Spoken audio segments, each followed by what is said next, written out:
glad to have you rejoin us on the Fiat Business Morning. Welcome to Global Business, where we will be taking a look at business news stories making the rounds around the continent of Africa and indeed the rest of the world. My name is Ubon Kings. Here are the headlines making the rounds. Starting off from Africa, where it's reported that the Central Bank of Libya, the bank's dispute is affecting Libya's oil.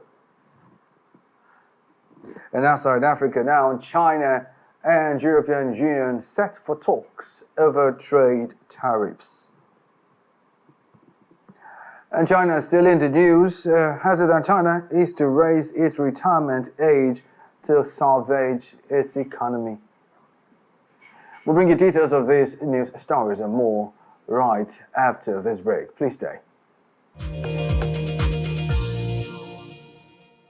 You're watching Global Business on the Fiat Business Morning, and we begin with business news stories from North Africa, where it's reported that Libya, which is home to Africa's largest oil reserves, is in the midst of a severe political and economic crisis as the removal of its central bank's governor Sadiq Al-Kabir has sparked a power struggle between rival factions, disrupting oil production and halting exports, where 90% of Libya's income depends on oil. The control of the central bank is crucial, and the standoff threatens to freeze the economy. With oil output plummeting and the risk of instability growing, the United Nations and international communities are working to mediate, but the outcome remains completely uncertain. Now, this story, if you ask me, strikes me in more ways than one, even though Libya is, of course, according to the story, home to Africa's largest oil reserves. It is in the midst of a severe political and economic crisis, which of course is due to the removal of the central bank's governor Sadiq Al-Kabir. Now, this removal in itself is where the issue comes from, because it has sparked a power struggle, even going as far as disrupting oil production and halting its exports. Now, to give this story some context, Mint captures this story and now pretty much reports. Let's take a look.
Moving on to all the business news stories, and this time around from the automotive world, China and EU member states are preparing for talks amid escalating trade tensions, where over the weekend, China's Commerce Minister Wang Wentao met with Roberto Vasari, president of the Italian Association of the Automotive Industry in Turin, where the two parties exchanged views on the EU's anti-subsidy investigation into Chinese electric vehicles and discussed cooperation between the Chinese and Italian vehicle industries.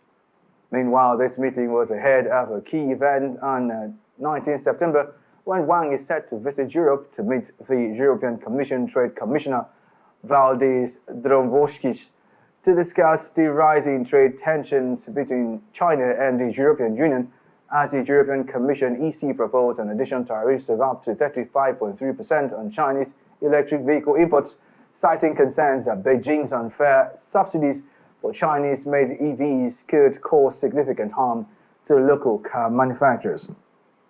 Let's hold up a little bit and let's look at something real quickly here. This story evidently shows some dire concern. One will be the fact that finally there is an anticipated trade meet between China and the European Union. To me, that is key.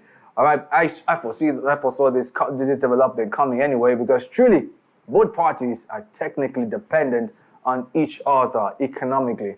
However, Reuters shares some insights to this particular story. Let's take a look.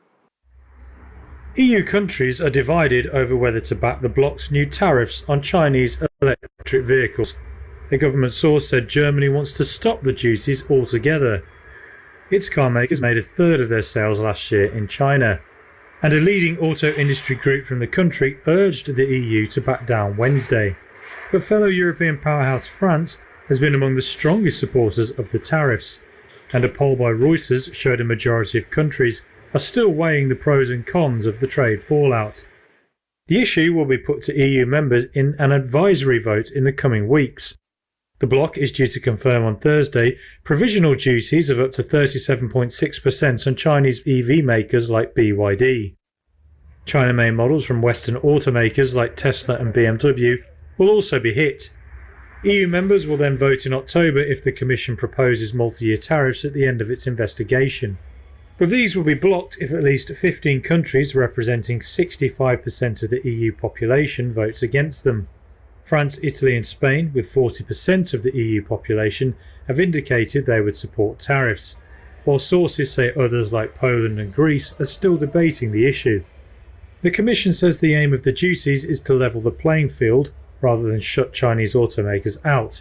It wants to counter cheap loans, land, raw materials and other subsidies. Supporters also believe tariffs could give the EU leverage in negotiations with Beijing and push producers to make cars in the EU. But there is concern over the danger of retaliation from China.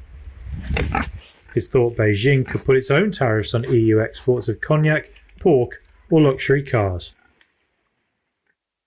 Well, you're still watching Global Business right here on the Afia Business Morning on Afia TV. You may want to kindly join in on this conversation and more on our dedicated Afia Business YouTube channel. Kindly tap in the search bar www.youtube.com/@Afia Business. And while you're there, do well to hit the like button and of course subscribe so you get notifications on all business related content coming to you from Afia TV.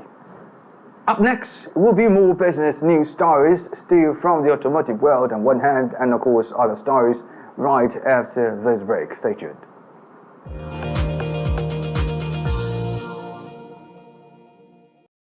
Welcome back to the Afia Business Morning right here on Afia TV, and you're still watching Global Business. Down to the rest of our stories.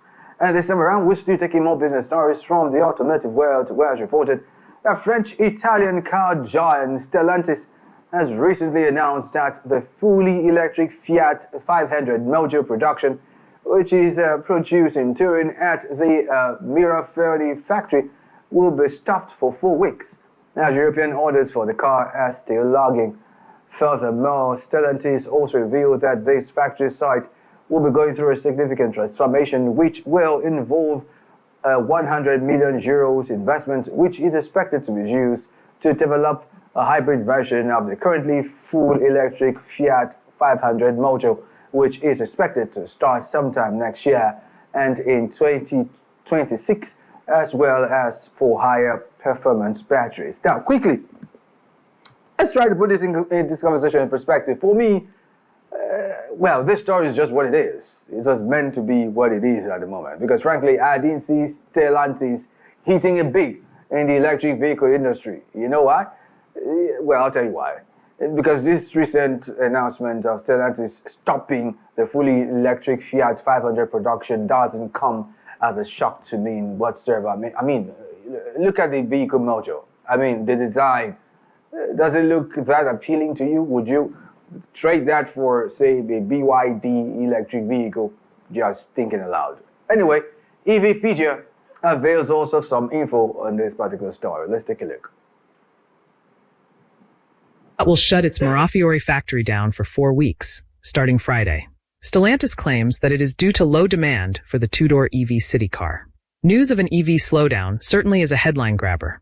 Although sales of EVs continue to grow across the globe, that growth isn't keeping pace with entrenched automakers' original plans to quickly and seamlessly shunt ICE car buyers into EVs isn't going all that smoothly. Many automakers have reevaluated their EV plans, causing them to fast-track one-sidelined ICE car projects and hit the brakes on their EV products. The latest victim of a softer-than-expected EV market? The Fiat 500e. According to reporting from Reuters, Stellantis announced that it will be idling the plant that produces the two-door electric city car for 4 weeks, in part due to poor demand.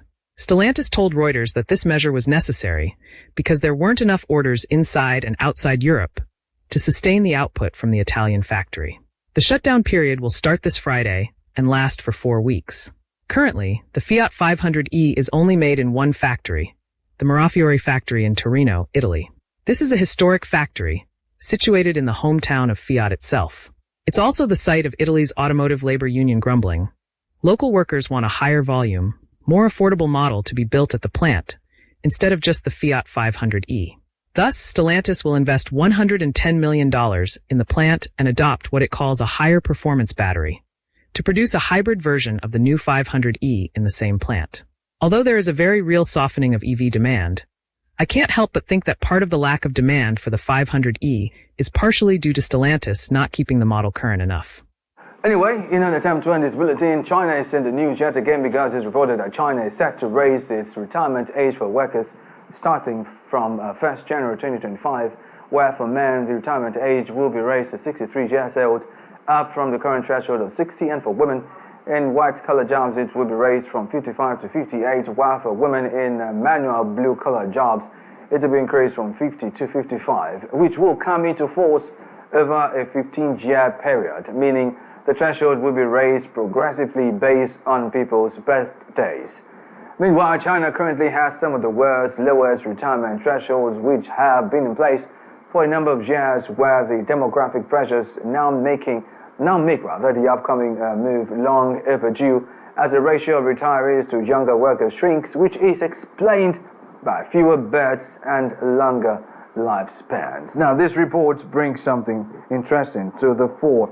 Now, it is incredible to know that, first of all, that China currently has some of the world's lowest retirement thresholds. And this particular story is pretty much, a lot of persons say it's a long overdue move. Why do I say so? For the first time ever that this has been contemplated since 1978. Just so you know how long a time frame that has been. Well, the truth is that the ratio of retirees, so to speak, to younger workers are shrinking, which pretty much explains why we have fewer births and longer lifespans, which of course is generally associated with Chinese populace. And in relation to this story, WION News tells us more. Let's take a look. An increase in the retirement age was one of many legislative proposals addressed by the Standing Committee of the National People's Congress on Tuesday. However, Xinhua did not give key information from the plan, including the increased target age ranges. According to a report by the official broadcaster CCTV, explaining the move on Tuesday, China's population has been in negative growth since 2022. The report showed the number of persons aged 65 and over, which accounted for 14.2% of the total population in 2021. According to the research, the situation is projected to deteriorate in the coming decade. The number of individuals aged 60 and beyond is projected to surpass 400 million, constituting over 30% of the entire population by around 2035. Beijing authorities said the retirement age will increase in a voluntary, flexible manner following a party conclave in July. But they did not provide further information. China has the lowest white-collar retirement age globally, having maintained it at 60 for men and 55 for women for almost 40 years. If China raises the retirement age bar, it will give more time for Beijing to find a solution to increase birth rates. Raising the retirement age is controversial in most countries, but the Chinese reaction shows how worried people are about the job market in the world's number 2 economy. Still, the Communist Party's pledge to gradually increase the retirement age has renewed unease in China.